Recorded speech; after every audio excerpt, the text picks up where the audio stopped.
Olá, hoje nós vamos falar sobre paisagismo, essa ciência que trabalha o plantio e o cultivo de flores e plantas em jardins. Mas para que o resultado seja bonito e eficiente, é preciso a elaboração de um projeto paisagístico por profissionais da área.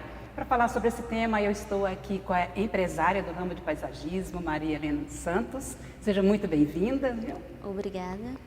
A Maria Helena também é formada em engenharia agrônoma, ela é engenheira agrônoma, e nós vamos saber como é que está esse mercado do paisagismo no Brasil, como é que ele está crescente ou não, se houve uma estagnada, como é que está? Conta para nós, Maria. Nos últimos tempos, nos últimos anos, melhor dizendo, o paisagismo vem crescendo bastante no Brasil, em torno de 15% a 20% nos últimos 10 anos. O mercado de flor também vem pegando uma grande parcela no país. A gente fala em jardins, mas aí também já nos remete a praças, a espaços livres, não é isso? Sim, sim. Envolve toda a área verde em geral, né? O que é preciso considerar como ponto fundamental na hora de elaborar um projeto paisagístico? Olha, o meu ponto de vista, primeiro ponto, você se considera o solo. O sol? O solo é a base de tudo. E depois vem a parte botânica, né? Cada planta desenvolve bem um ambiente e isso tem que ser considerado para ter sucesso nesse projeto. De acordo com as nossas condições climáticas aqui no país tropical, e vamos centrar mesmo em Uberaba, o que é favorável para plantar aqui e o que não é? Olha, tem várias plantas de climas tropicais que se adaptam muito bem na nossa região. Hoje aí as palmeiras está tendo bastante destaque, né? Entre outras cultivares. Temos vários tipos de palmeiras, Helena? Deve ter mais de 500 variedades dentro da família palmáceas, né? Ah, porque é feito por famílias. As plantas se desenvolvem por famílias. E todas essas, elas têm um cultivo bom em Uberaba? É aceito? O solo? A maior parte sim, a maior parte sim. Para você elaborar um projeto para um jardim, por exemplo, de uma residência, você já falou que leva em consideração isso aí, a terra, o que é fértil, o que você tem que melhorar na terra para o cultivo? Isso. E para atender o que o cliente quer e o que é possível, como é que é feita essa comunhão aí de ideias? Existem várias formas de se fazer. Primeiro você faz um levantamento com o cliente, qual é o gosto desse cliente, ele vai te passar. Dentro desse rascunho, né, a gente desenvolve o que pode e o que não pode.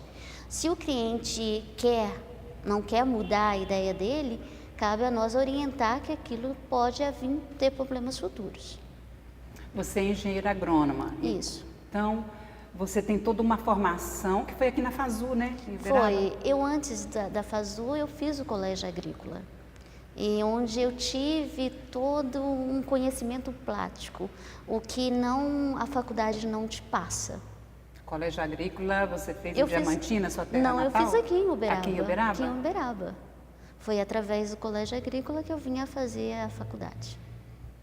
Isso favorece muito na elaboração dos projetos, não só, mas no cultivo mesmo, porque você também gosta de produzir, né? Isso, com certeza, porque a faculdade ela te dá mais um embasamento, a teoria, e o curso técnico ele te dá o conhecimento de campo.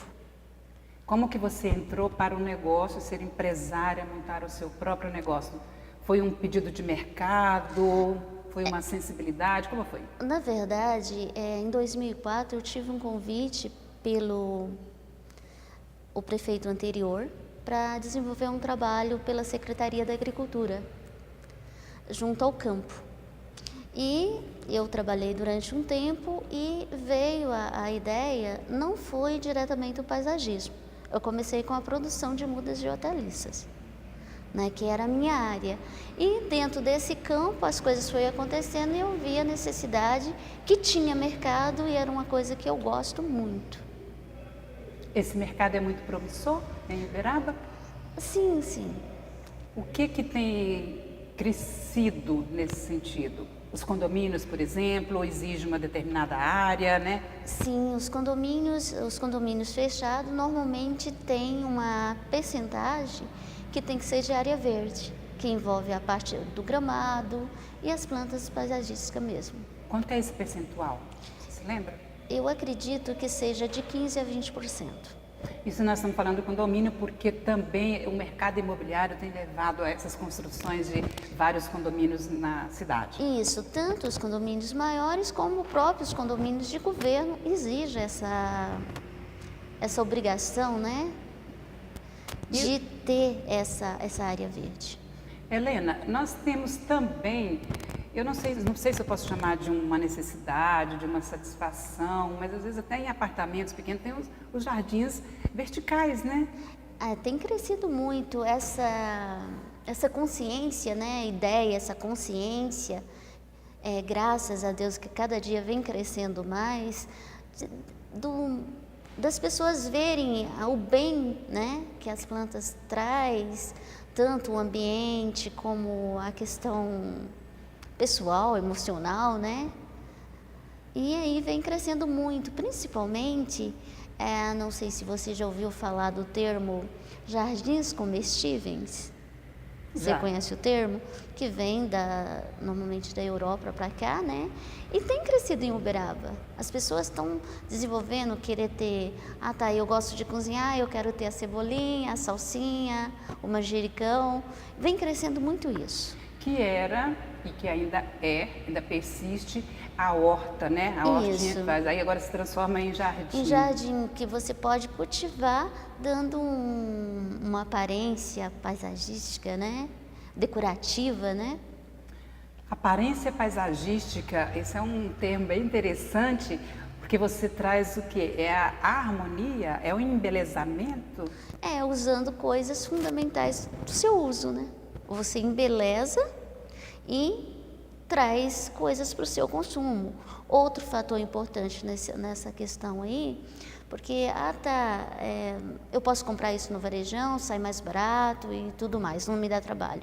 Mas a quantidade de produtos químicos que é usado nessa verdura que você compra no varejão é muito grande. Se as pessoas tivessem consciência disso, a maioria não consumia.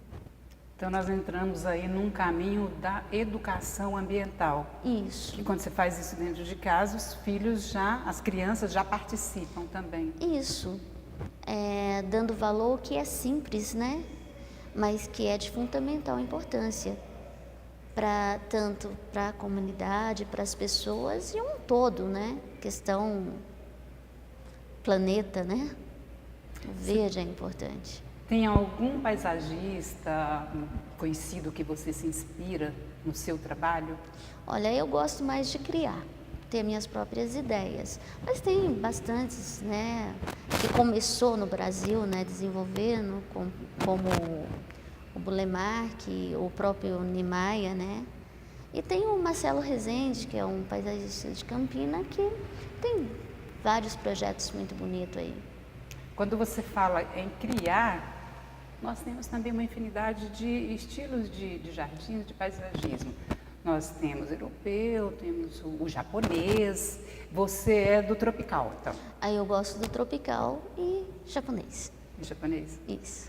O que é diferente nos dois, né? Assim, de uma maneira bem didática, o que nós temos de diferença? O tropical você vai usar plantas tropicais da nossa região, do nosso clima, né? E é mais ou menos assim, mais misturado, não é aquela coisa certinha igual o europeu. Que o europeu tem todo aquele padrão, né? Tudo certinho, né? O tropical não, é meio misturado, né? Onde você utiliza várias plantas juntas, cores e dá toda aquela questão de natureza mesmo. O japonês são coisas mais em miniatura, né? São os mini jardins, usa muito bambu, muito bonsai e toda essa questão. E tem uma outra que vem crescendo aí que eu gosto muito, né? Que é a parte, né, dos jardins desérticos, que seria cactos, suculentas, coisas bastante resistentes, que são criados tanto em pequenos jardins, você cria em próprios vasos, ou até em áreas maiores. Eles são pequenos? São árvores ou plantas pequenas ou não? você consegue trabalhar ele tanto em miniatura quanto em plantas grandes, tipo o mandacaru, que é um cacto enorme, né? Ele tem crescido mais, Helena, na cidade ou em jardins de fazenda? Esse aí? Mais na cidade. Mais na cidade? Na cidade. Por que tem essa preferência? Assim? É porque ele é fácil de cuidar, né? É uma planta que praticamente não precisa muito cuidado. Por precisa exemplo, de muita água, de muita irrigação? Pouquíssima água, é uma coisa bastante resistente. Dentro de casa? Pode ser, ele se adapta tanto na sombra, quanto no sol, quanto na meia sombra. O que é uma planta boa para ficar dentro de casa, na sombra? O zamioculca. É uma planta que eu costumo dizer que é aquela, posso usar o termo? A planta de preguiçoso, porque ela passa 2 meses sem nem precisar regar, né? E é uma planta extremamente bonita, né? Tem algumas dificuldades, às vezes as pessoas esquecer, chegar tarde, não sei o que, e fala, não, eu não tenho... Tem insetos, tem doenças que você tem que estar de olho, né? E tem plantas, quando você trabalha, quando eu vou fazer um projeto, eu normalmente olho o perfil da pessoa, né, do cliente. Porque é aquele cliente que tem tempo, é aquele que gosta, ou aquele que ele gosta, mas nem tanto. Ele gosta de ver a planta, mas não do cuidado. Não do cuidado. Ah, tá, a questão, tá, ele tem como manter um jardineiro constante? Para você escolher a planta que seja mais resistente ou não. Você falou aí de um processo também que começa desde o plantio, deste mercado todo do paisagismo, até o consumidor final. E depois a gente ainda tem a manutenção, né? Que você lembrou aí do jardineiro. Para você manter um jardim bonito, você tem que ter manutenção. É inevitável, né? Helena, nós temos uma cidade que é referência no Brasil, que é a Olambra, que fica no estado de São Paulo, que é uma distribuidora de plantas, é uma referência de flores também. Ela abastece toda essa região aqui? A Olambra é uma referência e abastece mais a parte de flores. Plantas ornamentais, existe vários locais no Brasil. Uma cidade de São Paulo que dá muito destaque é Registro. Agora, até a parte de flores, são as cidadezinhas em volta em Olambra. Santo Antônio de Posse, Campinas tem bom destaque também. E em Minas nós temos Barbacena, que é uma grande produtora de rosas, né? Barbacena é muito lembrada por ser a cidade onde tinha os problemas psiquiátricos, mas é a cidade das rosas. Devido ao clima ajuda bastante, né? Esse negócio das flores e das plantas é um pouco diferente? Você tem ali a floricultura, é um segmento. As plantas pode trabalhar junto? Faz parte dos dois segmentos, do mesmo segmento, desculpa. Mas a parte de flores são mais voltadas à decoração de festas, flores de corte, né? E são mais coisas mais delicadas, né? Ela te exige mais um cuidado, uma coisa mais decorativa. Plantas ornamentais, que é a parte de jardim, são plantas maiores que você cultiva. São plantas que duram. A parte de flores são plantas, né, que morrem rápido, mais para decoração mesmo. Você cultiva mais plantas? Seria assim, mais a parte de plantas para paisagismo mesmo, poucas flores. Quantas espécies mais ou menos você tem? Lá deve ter mais de 1.500. Tem alguma assim mais exótica? São as suculentas e cactos, né? Rosa do deserto são exóticas, né? E quem procura mais, que tipo de cliente tem assim para o perfil do cliente que procura mais esse tipo de planta? Esse tipo de planta são pessoas que têm assim um gosto para o cultivo, né? E são áreas pequenas, que ela se adapta, eu pego um vasinho pequeno e eu consigo cultivar. E as plantas mais comuns, Helena, que é pedido no mercado, que as pessoas procuram? São palmeiras, né, de maneiras gerais, tipo rabo de raposa, aveite, entre outras, né? Entre as outras, buchinho, né, que é muito, moreias, são coisas que são bastante usadas, principalmente em Uberaba. Você também trabalha na gestão do seu negócio, da sua empresa. Como que você administra esse tempo entre o cultivo, a manutenção das suas plantas, elaboração de projeto, atendimento ao cliente, contato com fornecedores e a gestão financeira? É informatizado? Você se vira nos 30, né? Mas eu me adapto por horário, né? Cultivo até às 10. Depois eu vou atender o cliente até às 6 da tarde. A parte de administração e projeto eu faço à noite. Faz à noite? À noite. E tem também a parte visual do negócio, a apresentação do empreendimento. Você também que desenvolve? Também. É como se fosse uma vitrine, não é? É, como uma vitrine. Eu tenho uma ajuda, o meu braço direito, né? Que é meu sobrinho, meu funcionário e meu sobrinho, né? Que me ajuda em tudo. O que leva em consideração para você formar essa vitrine? Como é que você desenvolve isso visualmente? Como eu disse, eu gosto muito de criar, observar o que fica bem, qual lugar, o que combina. E eu observo também muito o cliente. Quando eu estou conversando com o cliente, eu observo bem, ele me dá às vezes um toque. Mas aquilo ali, será que não poderia estar em outro local, não ficaria melhor? Aí eu vou observando, juntando essas ideias para mim criar esse ambiente. Então tem esse lado da reação do cliente que já é um feedback para você. Isso, eu acredito que eu aprendo muito com o cliente. Você mistura flores, plantas, vasos e Isso. vai mudando de vez em quando? E vou mudando ou não? de Ou é vez em- permanente? Não, vou mudando de vez em quando, principalmente as plantas, porque tem umas que gostam de sol, de sombra, conforme a estação do ano eu tenho que estar mudando elas. Quando também nós falamos aí do sol, você precisa de uma irrigação. Como é que você controla esse consumo de água, necessitando de jogar água nas plantas e com todo um cuidado ambiental que nós temos que ter? Essa parte aí, né, fica por parte do Mauro, que também é técnico, né? Ele que faz a parte da irrigação total para mim. Mas a gente leva toda a consciência dessa questão da água. A gente separa plantas, a que precisa de mais água, a que precisa de menos água, a que dá para segurar 2, 3 dias sem molhar, a que tem que se molhar todo dia, a que dá mais tempo, até uma semana sem molhar, para ter esse equilíbrio, a questão da água, a questão ambiental todo. Helena, o que é necessário agregar ao negócio das plantas? Eu falei aqui em vasos. Vaso é um negócio agregado? Sim, você agrega toda os vasos é agregado às plantas, o insumo, o adubo. O defensivo a gente não trabalha, tá? Só o natural. Aí entra a parte decorativa de pedras, casca, argila expandida, tudo você vai agregando. E árvores frutíferas? Também. Você trabalha também? Trabalho com aves frutíferas, silvicultura também. Hoje está muito na moda a questão de você trabalhar plantas frutíferas em vasos, né? Você desenvolve ela em um tamanho menor, com um nível constante de adubação, você consegue ter fruta o tempo todo. Num espaço pequeno? Num espaço pequeno. Por exemplo, uma que eu poderia dizer para você que é bem usada é a jabuticaba, né? Você consegue fazer ela produzir um ano inteiro. E ela é um pé grande quando é plantada no No solo. chão.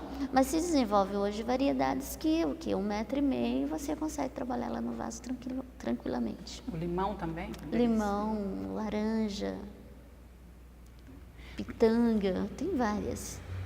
Os jardins, eles estão mesclados, né? De plantas ornamentais e plantas frutíferas também. Tem muito cliente que dá preferência para a parte usando frutíferas, né? Porque além de estar, ele usa como ornamental, mas ele usa também para o consumo. Existe uma data de picos para a venda de plantas? Sim, com certeza. A época como do início da primavera. E de flores? A de flores tem as datas, né? Por exemplo, vem Dia das Mulheres, a principal data é Dia das Mães, Dia dos Namorados, depois vem Dia dos Pais e finados, né? Dia dos Namorados, as pessoas estão muito românticas ainda? Estão assim ao estilo Roberto Carlos, para dizer aqui, daqueles que ainda mandam flores? Esse ano eu tive surpresa, viu? De que forma? Teve muita procura de botões de rosas. E cores? As preferidas são as vermelhas? Vermelhas. Helena, entrando nesse campo das cores, o que simboliza as cores? O vermelho é o amor, a paixão? O vermelho é a paixão, né? O branco a paz, o amarelo significa a questão financeira, o azul, paz, né? Transmite tranquilidade. Isso vem simbolizado no momento que a pessoa resolve comprar para oferecer as flores também? Com certeza, com certeza. Essa área é uma área muito emocional, né?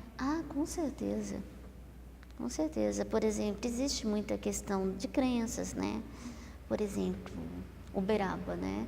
Nós temos muita questão das 7 ervas, né? Que as pessoas acreditam muito nisso. Quais são as 7 ervas? 7 ervas são 7 plantas que dizem que tiram o mal-olhado, né? O mau gouro.